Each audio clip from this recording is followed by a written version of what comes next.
It's always about the work. You know, any filmmaker worth his salt will say it's really not about him. Yeah. The more I studied artists that I admired, the more I realized that I was more than capable of expressing myself just as powerful as they were if I had the skill, if I knew the basic skills first, the tools to do it. You think you're ready because you do commercials and you do this visual stuff and you know every tool and all the tricks, and then you have to deal with human emotion and behavior and real people and their opinions, and they have to breathe life into it, and you're sitting there going, I just want to shoot the product, man. I just want to make you look cool. And movies are so much not about that.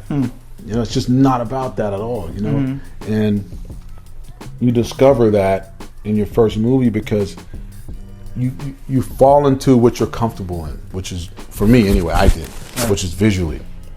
You think because everyone's going that way, maybe that's the way to go. And then you quickly realize that, it's just different paths, man. Everybody's got a different journey. You have to stay true to who you are. I care because I was trained that way, and I care a lot about the compositions and what they say, what the composition is telling you.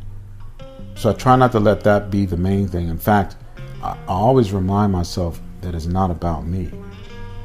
That's the one thing I learned from my first movie, is that if you get too tricky, too slick, too visual, then it's about me, and I'm in the way. And then everybody's sitting there going like, oh, that was a cool shot, and then you're not in the story anymore, So I try to find a way to keep myself out of it in that sense, and just let the story represent me, and let the actors represent me, because it's more about them and the story. I think what you do is you have to try to hold on to what you think is important and let go of other things that you may not want to, for the better of this type of genre.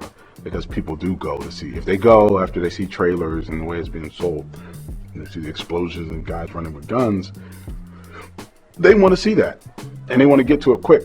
Unfortunately, we're in that generation. Everything has to be fast. But as a director, you have to. It's like holding back the reins and trusting the audience, saying, I think they want to see a little bit more. I think that people want a strong story. They see so much action, and if you're not trying to compete movies are now $200 million, making movies. And if you don't have $200 million to do all these visual things, then you have to really have a great story. Even if you have $200 million, you need a great story. So as a director, the key is to just keep your feet on the ground and stay focused on that. Because the other things, that's logistics. You figure out how you want to do it and how you're going to blow it up and what's going to happen. It's like the dance, right? But the story is the party. As a director, you have to constantly stay aware of. The execution is really what it is for me. In the prep, the execution, working with the actors. Working with the actors is the most fun for me. It's like being in theater every day.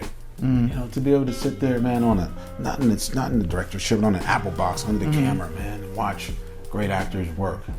I mean, it's like magic to see it happening when it's happening. It's painful when it's not working, but the fun is to find that thing, and then when it starts to work, when it starts to speak to you the way you want it to, and you're watching it come to life, and you get lost where you forget to yell cut because it's like really good, and if you as the director and that actor can't breathe real life into this thing where it takes on its own energy and it actually starts to feel right in here, then what's the point? Because I should just go do commercials. I should just keep shooting, commercials.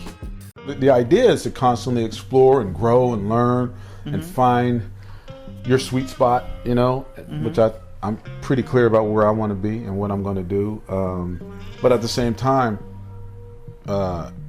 every once in a while you look at something that you love. You watch a movie that you love, and you go, man, I wouldn't mind making money. I wonder if I could make I wonder if I could do that. That looks fun and challenging. And you can't help but see Gladiator and go like, well, I want to make a movie like that. It's great, you know.